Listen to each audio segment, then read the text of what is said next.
ഡൽഹി സ്ഫോടനത്തിൽ 6 പേർ കൂടി ഇപ്പോൾ കസ്റ്റഡിയിലുണ്ട് എന്നതാണ് ഏറ്റവും പുതിയ വിവരം. ഫരീദാബാദ് അൽ ഫലാഹ് സർവകലാശാലയിൽ നിന്നാണ് 6 പേരെ കസ്റ്റഡിയിലെടുത്തത്. വിദ്യാർത്ഥികളും ജീവനക്കാരും ഉൾപ്പെടെ 52 പേരാണ് ചോദ്യമുനയിൽ. സ്ഫോടനം നടത്താൻ ചെങ്കോട്ടയ്ക്ക് സമീപമുള്ള സ്ഥലം തെരഞ്ഞെടുത്തത് കൃത്യമായ ഉദ്ദേശത്തോടെയാണെന്നാണ് അന്വേഷണ സംഘത്തിന്റെ കണ്ടെത്തൽ. രാജ്യതലസ്ഥാനത്ത് ആക്രമണം നടത്താനുള്ള ശേഷിയുണ്ടെന്ന് വ്യക്തമാക്കുകയായിരുന്നു ഭീകര സംഘടനയായ ജെയ്ഷെ മുഹമ്മദിന്റെ ലക്ഷ്യമെന്നാണ് സൂചന. നോബിൾ മാരിക്കാരൻ നമുക്കൊപ്പം ചേരുകയാണ് ദില്ലിയിൽ നിന്ന്. നോബിൾ മാരിക്കാരൻ, ഇത് ആസൂത്രിതമായ ആക്രമണമാണ്. കാരണം ഡോക്ടർ ഷഹീൻ ഒരു ലേഡി കിങ് പിന്നാണ്. ഈ ജെയ്ഷെ മുഹമ്മദിന്റെ വനിതാ വിഭാഗത്തെ ഹെഡ് ചെയ്തിരുന്ന ഡോക്ടർ ഷഹീനാണ് ഇതിന് പിന്നിലെന്ന സൂചനകളടക്കം ഇപ്പോൾ പുറത്തുവരികയാണ്. ഈ ജെയ്ഷെ മുഹമ്മദിന്റെ വനിതാ വിഭാഗം, അത് മസൂദ് അസറിന്റെ സഹോദരി പാകിസ്ഥാനിൽ സെറ്റപ്പ് ചെയ്തതാണ്. അതിന്റെ ഒരു അടുത്ത ഘട്ടം അത് ഇന്ത്യയിൽ പരീക്ഷിച്ച് വിജയിക്കുക, രാജ്യ തലസ്ഥാനത്ത് തന്നെ ഒരു ആക്രമണം നടത്തുക, ആ ഒരു ലക്ഷ്യം അവർക്കുണ്ടായിരുന്നു എന്ന സൂചനകളാണോ വരുന്നത് നോബിൾ?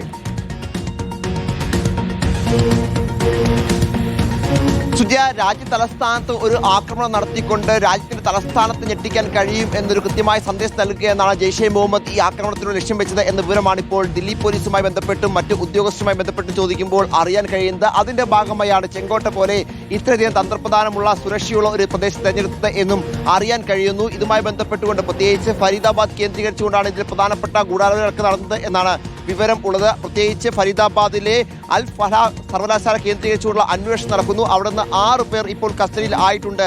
ഫാക്കൽറ്റികൾ, പ്രിൻസിപ്പാൾ, വിദ്യാർത്ഥികൾ, മെഡിക്കൽ സ്റ്റുഡൻസ് അടക്കമുള്ള ആളുകൾ, മെഡിക്കൽ വിദ്യാർത്ഥികൾ, പ്രിൻസിപ്പാൾ, അതോടൊപ്പം ഫാക്കൽറ്റി അടക്കമുള്ള 52 പേരെ ഇതുമായി ബന്ധപ്പെട്ടുകൊണ്ട് ചോദ്യം ചെയ്തു എന്നാണ് നമുക്ക് വിവരം ഉള്ളത്. ഫരീദാബാദ് സർവകലാശാലയാണ് ഇതിന്റെ ഹോട്ട്സ്പോട്ട് എന്ന് വേണം വിലയിരുത്താൻ. പ്രത്യേകിച്ച് അവിടുത്തെ വാട്സപ്പ് ഗ്രൂപ്പുകൾ, അതോടൊപ്പം ടെലഗ്രാം ചാറ്റുകൾ അടക്കമുള്ള വിഷയങ്ങളൊക്കെ കൃത്യമായി തന്നെ അന്വേഷണ സംഘങ്ങൾ പരിശോധിച്ചു വരുന്നു എന്ന് അറിയാൻ കഴിയുന്നു. കഴിഞ്ഞ ദിവസം പ്രത്യേകിച്ച് ഈ സംഭവവുമായി ബന്ധപ്പെട്ടുകൊണ്ട് ഈ സംഭവം ഉണ്ടാകുമ്പോൾ പ്രധാനമായും മുസമ്മിർ ഷക്കീലിനെ അറസ്റ്റ് ചെയ്തതിനും അതോടൊപ്പം തന്നെ ആദിൽ അഹമ്മദിനെ അറസ്റ്റ് ചെയ്തതിനും പിന്നാലെയാണ് ഈ സ്ഫോടനം ചെങ്കോട്ടയിൽ ഉണ്ടാകുന്നത്. സ്വാഭാവികമായും ഉമർ ഇത് പത്തിയിട്ടത് പ്രത്യേകിച്ച് അതിവേഗം നടത്തിയൊരു പത്തിയുടെ ഭാഗമാണ് എന്ന് സംശയിക്കപ്പെടുന്നുണ്ട്.